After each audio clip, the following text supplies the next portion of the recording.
Good morning, everybody. My name's Larry Jacobs. This is Pre-K-12 Education Talk Radio, and it's 2 days after Tax Day, the 17th of April, 2024. Thanks so much for being with us today. We're heading out west today from my state of Maine, going out to, I think, Colorado and California, 2 states that begin with the letter C. There's your interesting fact for today. Okay, and we're going to be talking to Randy Weiner and Dr. James Bailey, and Randy and Jim are the co-founders of the Daily SEL, Social Emotional Learning, Daily SEL Leader. Now, we're going to talk about the role of adult leadership, SEL skills, as they relate to and impact teacher retention, especially with regard to saving at-risk students, and I might add at-risk teachers. So it's going to be a nice conversation about teacher retention, SEL, what you can do about it, et cetera, et cetera. And we're going to archive the show over at ace-ed.org. That's ace-ed.org. It's the home website of our American Consortium for Equity in Education. Everything's free over there at ace-ed.org. All our podcasts are there. Our magazine is there. Our Equity Awards program is over there. Everything. So please check it all out. We invite educators and friends of education to go over, check it out, see what we're doing. We're quite proud of it. And as we're proud of all our guests and all our shows here at Education Talk Radio. So let me bring on Randy and Jim. It's spinning. There we go. Randy, are you there? I'm here, Larry. Good morning. Good morning to you, sir. Are you at California? Was I correct? Oakland, California. That's correct. All right, good enough. And then I think Jim is in are you in Colorado, Jim? I am, yeah, Colorado. Okay, good. Do you like to be called Jim or James or Dr. Bailey, or what do you like? James is fine, yeah.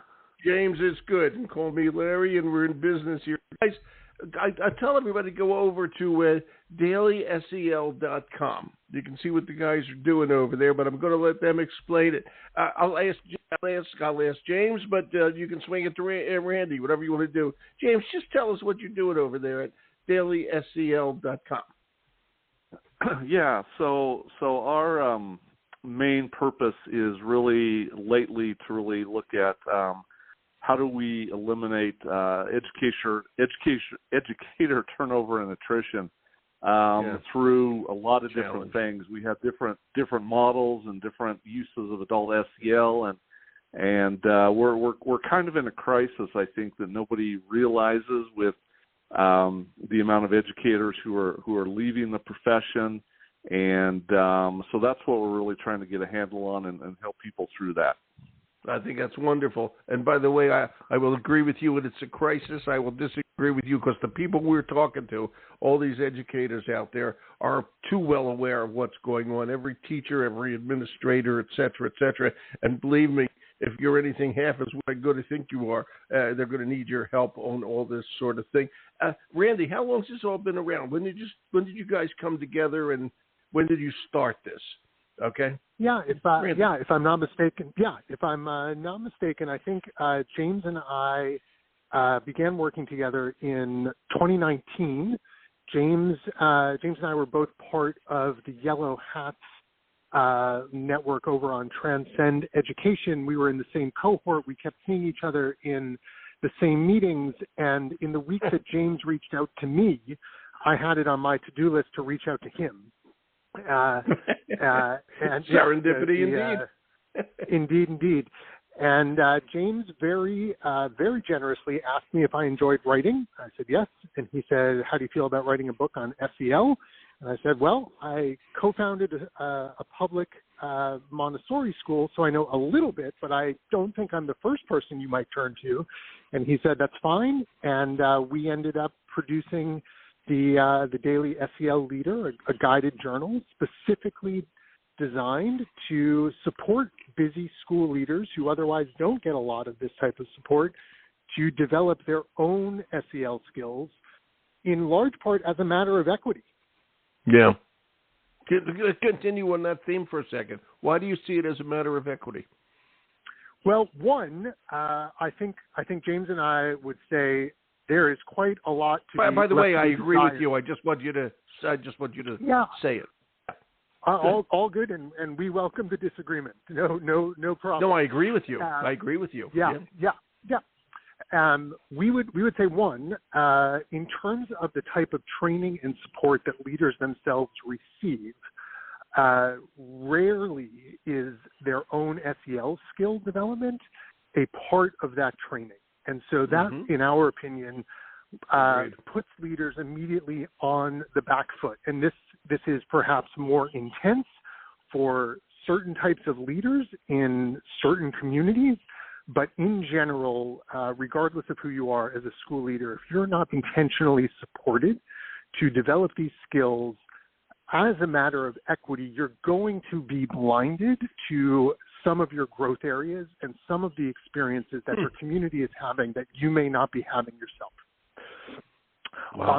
On the flip side of that, I think we would say that when we're not all as leaders developing our own SEL skills, the notion that we are somehow going to be able to transmit those skills to our children is flawed at best and oppressive at worst.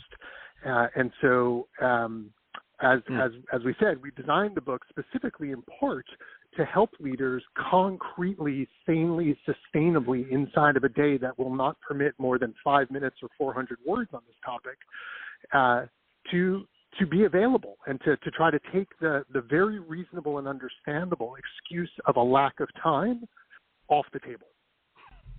Excellent. That is just great. So when you guys are out there talking to schools, and I have to ask this, do you want them to buy the book? Talk about the resources you're offering schools. Maybe that's the better way to do it. You have a book. What makes it daily? Okay, help me out on that. Okay, and James, help me. You do that. You do this one if you want. Yeah. So yeah. I mean, we have multiple resources. I mean, we have a complete teacher retention model, but one of the strategies that we talk about is this idea of adult SEL, and so what the book allows leaders to do, it's written around the 5 CASEL competencies, and there are particular each week is particular a particular skill that relates to a competency, and what it does is it just takes people through, as Randy said, just quick 5-minute practices. So there's a quote that you respond to, you identify a feeling, so you start to get more emotional awareness. We ask people to think about gratitude, something you're grateful for to do. And then while breathing is not one of the things in the book, when we work with educators, that's the 4th practice. So we just use these 4 sort of really small but practical exercises for people, so they begin to get a hold of their own understanding and begin to create a practice around SEL. I think it's so important, and you guys are engaged in something so darn important, because so many teachers, I'll just say, are burnt out. You know that, and especially since the pandemic, it's rough out there, and we know of a lot of people coming back in, and even when they, when you get new teachers in there, I think, 3 or 4 years, and most of them leave. Okay, 5 years, maybe, whatever it is. And there's a serious teacher retention out there. It never used to be this way, but it is, and it's everywhere through society right now. People just don't stay at jobs anymore. But that hurts when we're talking about this. We don't have the pipeline in there. And I'm going to say this, what you guys are doing needs to be incorporated into teacher and administrator training. Okay? Yeah. It's so important, and it's up to people like you two, okay, to pick up where, in my opinion, the education schools do not, okay, is to make sure this is incorporated within. And I have to ask this, I'll go back to Randy. Randy, why are teachers, in your opinion, or through your research, leaving the profession? Yeah, the number one reason is a lack of leader support. And in saying that, that's not meant to be a kick in the shins to those administrators for some of the reasons that we've just discussed. It's unreasonable to expect overworked, stressed out leaders to be able to provide the kind of support that is necessary to survive, never mind thrive inside of the work that educators do. It sounded like you had a question there, Larry. I have to say, you just got me thinking. My nephew is a elementary school principal. Okay, he gets to work at 7 in the morning. All right, he gets home about 15 minutes from the school, maybe 20 minutes, about 5:30, and he's usually up till midnight working. Yeah. Okay, and also part of the time on the weekends. It's an untenable situation. Okay, he loves his job. He's damn good at it, I might add.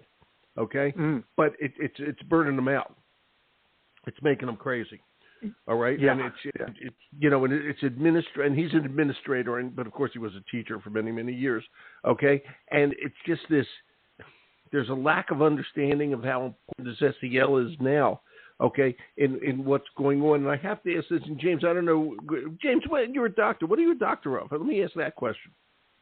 My degree is in educational leadership, so this is a topic very familiar to me. Yeah, thank you very much. I should have asked you that at the beginning. Okay, you're a true expert in the field. Okay, well, you guys have a business structure set up, and I imagine it costs money to get involved with you guys, which is money well spent. It's an investment. Please don't misunderstand what I'm saying. But no matter what it costs more if you do nothing. Okay? And I sort of want to ask you, and James, I'm going to ask you, impacts and costs of teacher retention. And again, flying back to SEL and the needs of educators. Okay, what are the costs involved? What's the real impact of it? Yeah, Doctor. Well, the real, I mean, there's all sorts of, there's all sorts of costs. So there's certainly an economic cost, and again, what other people have found across the board is that the cost of replacing a teacher it depends upon, again, whether you're in a rural or urban, and that ranges from about $9,000 to $17,000 per teacher. The training for a teacher that you're hiring with under 5 years of experience, those training costs usually go between $10,000 to $25,000. For teachers who stay in the profession, who are showing signs of excess stress and burnout, those costs have been estimated about $23,000 per person for, medical and insurance costs. And those aren't inclusive of substitutes for those days that teachers miss. And overall, I'm going to throw out a really big number to you here, or two big numbers to you. Across America, the latest estimates, and one of the big issues is that we don't have a central repository for this. But latest estimates is about 760,000 teachers turnover every year. 760,000, right? And those costs are estimated to be about $8 billion annually to replace those teachers. Now, I used to be a superintendent too, and I know that $8 billion is a little bit of money that I could have done something with, right? It can be spent elsewhere. It could be spent elsewhere, yeah. The other interesting thing, though, is that for those teachers, as we talk about costs, I ran into some really interesting research that looked at the impact of stress and burnout on teacher performance, right? And what a lot of that research shows is that there is a negative correlation between stress and job performance, which makes sense, right? The more stressed I am, the worse my job performance gets, which ultimately impacts students. And one of the interesting studies that was done in about 2020, done in the state of North Carolina, basically showed that turnover actually impacts student achievement, because what you're doing is you're getting teachers with less experience. And so for every new teacher that you're hired that, again, doesn't have the experience in your system, you're losing approximately 2 to 3 months of learning per student. So again, this sort of trickle down, and again, we've been in the school improvement business for decades, but this is the one thing that has really not been looked at, which is if you keep teachers in, you keep consistency, you're going to get better performance from your students. Absolutely. And it's funny when you said that they did a study, and I respect that, in North Carolina. But all you need is common sense, okay? You don't need the study. I could have told them that before the study, and so could you. Yeah. And so could anybody. Yep. And so could anybody in the audience, okay? There's teacher turnover. Kids are going to suffer, okay? Yeah. It's that simple. And the cost of not helping a teacher and losing a teacher, okay, is far greater than the numbers. Okay, there's always a difference, as I like to say, the old sales trick between price and cost. Okay, right. Price is one thing, but cost is another. Okay, and we have to do something about this. So let me ask you this, and James, I want to stick with you. Where do you think all this is going? I mean, everybody kind of knows we need a change in all this. All right, right. Yeah, where's it all going? Are we doing better? And this is why I think you guys are doing is so important. Okay, are we doing better? Where do we go from here? Talk about this. School districts having trouble. A fellow superintendent, a colleague, an old colleague of yours, whatever the case may be. Okay, they call you? They get in touch with you. What are they going to get? Okay, let's hear that. And James, you can do that, or you can pass it over to your good buddy Randy. Yeah, I'll start, and then Randy can fill in the blanks for us. But our teacher retention model has basically we start with the foundation of what science says. What does the research say? And we have about 8 key ideas, and basically the model is to it's more of a health model than an educational model, I guess I would say. I like that. And that is to think that the idea of stress and energy are the things that matter most for teachers right now, right? So how do we reduce stress?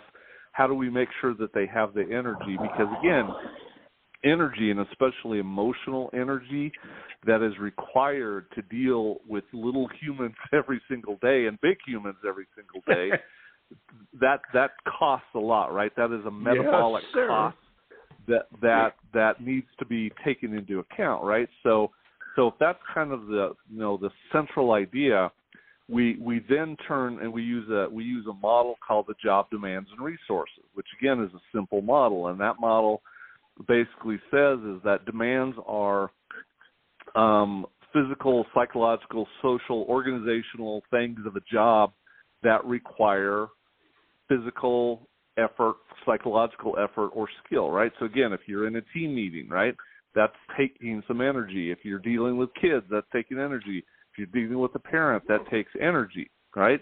And if those demands are too high, you get into what's known as the health impairment process, right? Which again, we know what stress does to the mind. We know what stress does to the body. In contrast to that, the other part of the model is this idea of job resources, again, which are the physical, psychological, social, organizational elements that help people, right? They're not resources as what we think about with money or materials, but they're those things that can help us, right? It's good colleagues, it's supportive leadership, it's spouses that help with child care, it's support when we put in a new curriculum, right? And if you have more job resources, you tend to have what's known as the motivational process, which leads to more work, engagement, enjoyment. I mean, we've all worked in schools where we've had great colleagues. It's a fun place to work. But we've also worked in places where that's not true, right? And if you contrast those two things, right, one is a high demand, one is a high resource. And so what we really try to help people think about is how do you actually decrease demands, increase resources, and then along this other part of our model, which is called the emotional path, it's how do leaders and the adults in the system set up the emotional path so that people feel efficacious, they feel trusting of one another, and they can actually work together well, right? So again, I think it's one of those things we've been so focused on kids, which is necessary, but again, I just don't think it's sufficient. The adults have to know how to work with each other because it is such a human-intensive, emotional grind working with adults and kids on a day-to-day basis. You need to take that into consideration.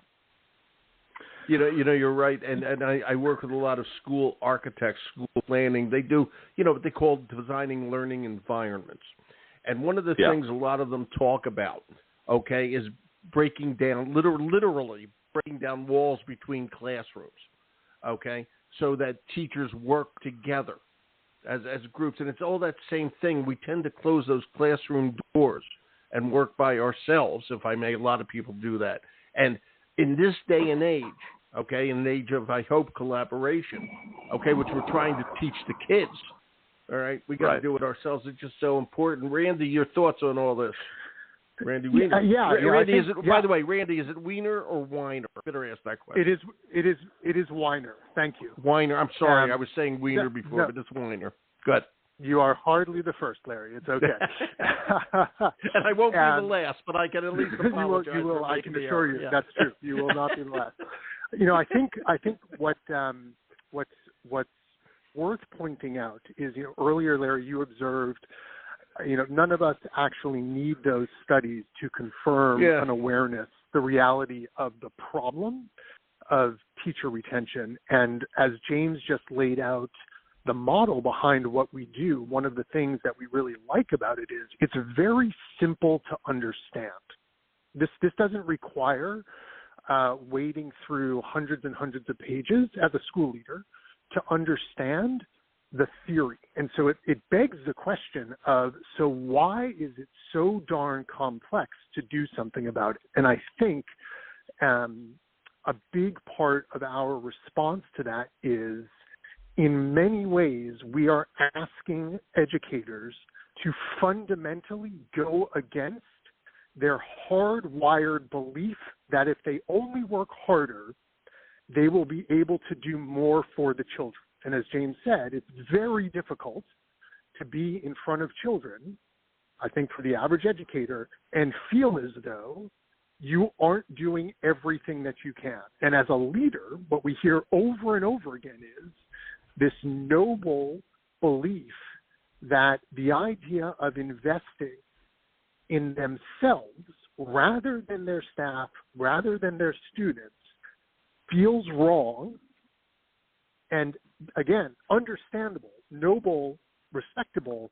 It may be among the worst decisions a school leader can make because of the downstream effects of that leader's own well-being. And here, well-being doesn't necessarily need to mean a woo-woo sense, right? This can just be what James was describing before.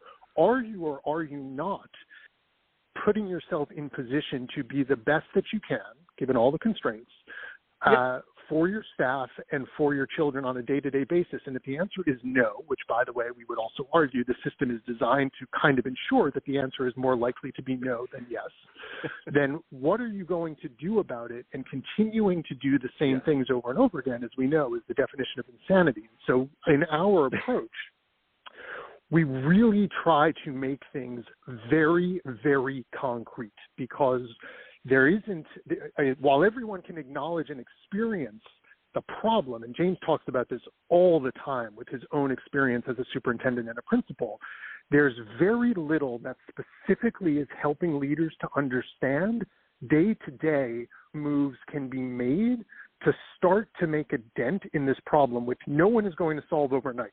Which is also another big part of the issue, is we want fast solutions in education, and we would submit there's very few to come by.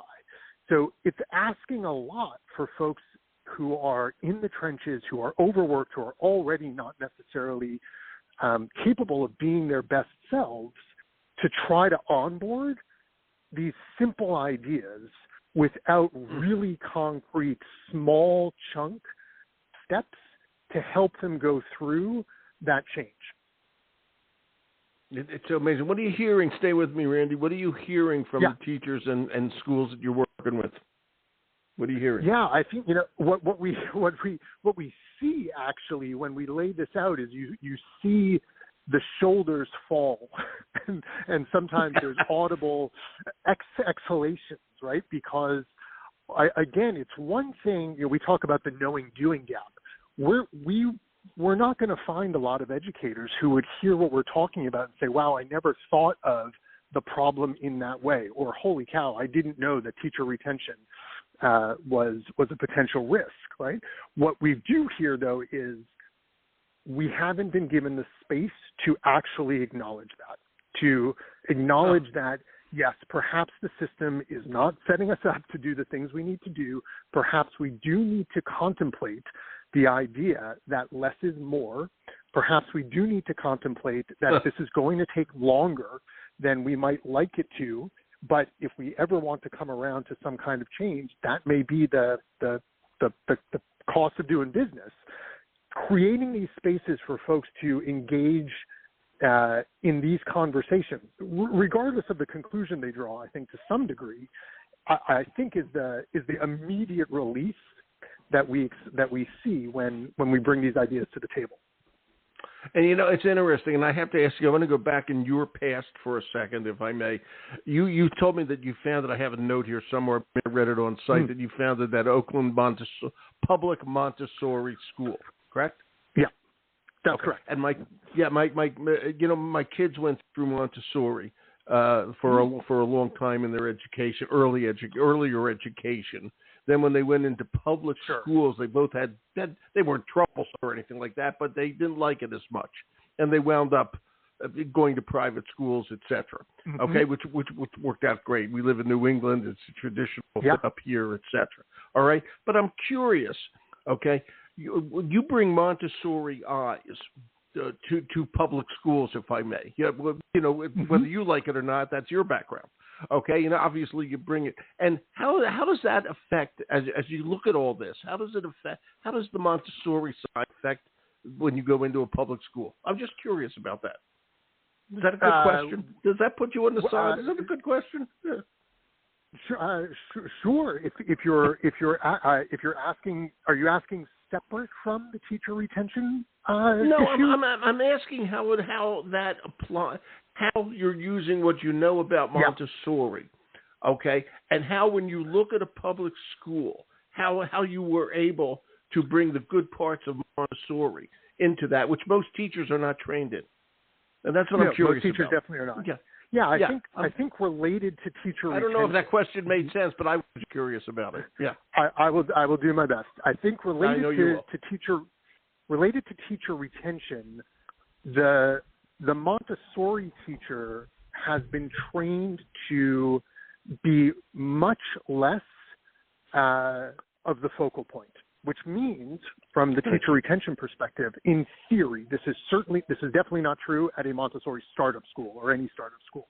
But once established, that the demands, as James described earlier, on the teachers, at least potentially can be lower than when you're in a classroom and as the teacher you feel as though you need to be running the show entirely, right? There's a tremendous emphasis on student agency in the Montessori classroom. That is, of course, not to say that there are not educators out there in public schools who also share that perspective.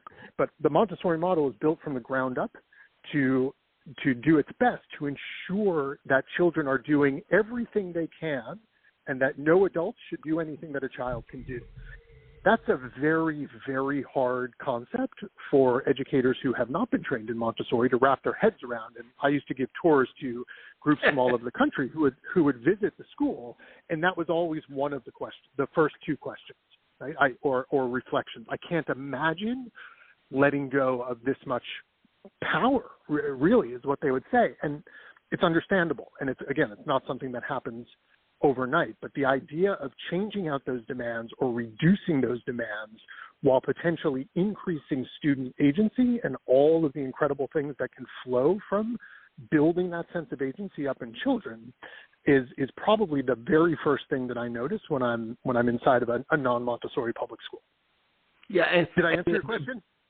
I was just going to say you answered my question beautifully, because I always say I'm a classically trained, so to speak, public school teacher. That's what I was in my profession.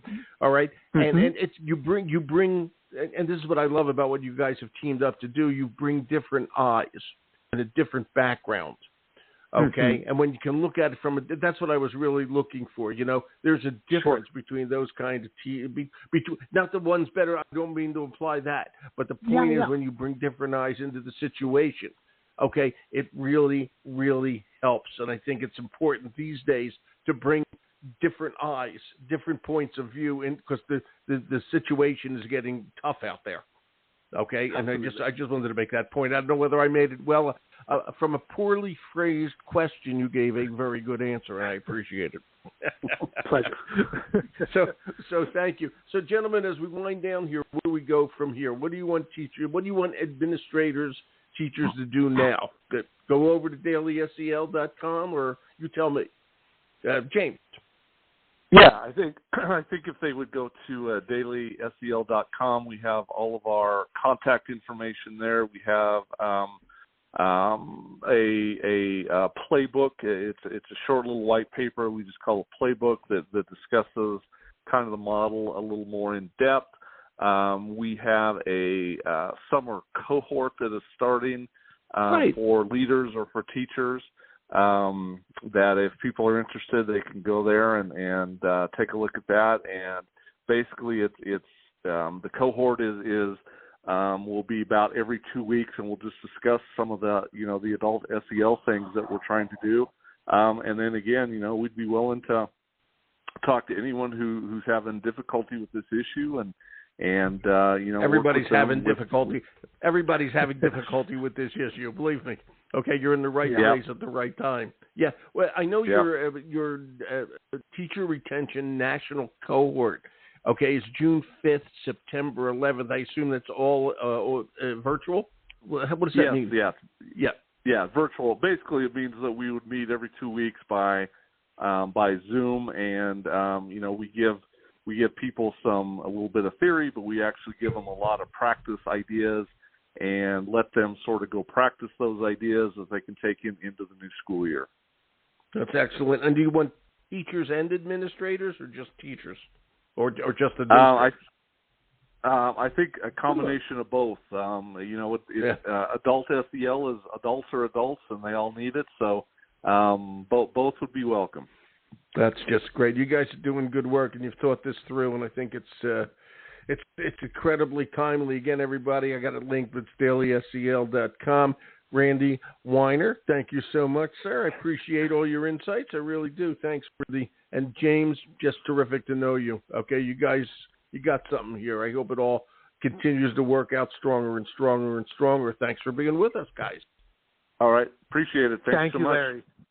Well, thank you both very, very much. Have a good day, both of you, in those beautiful places that you live. Okay, spring has sprung. Thanks, guys. All right. Bye-bye. Bye now. Bye-bye. There you go, everybody. dailysel.com. It's good stuff. All right, and they know what they're doing. That's obvious. All right, it's timely. I got to tell you. We'll archive at ace-ed.org. I'm Larry Jacobs. Thanks for being with us.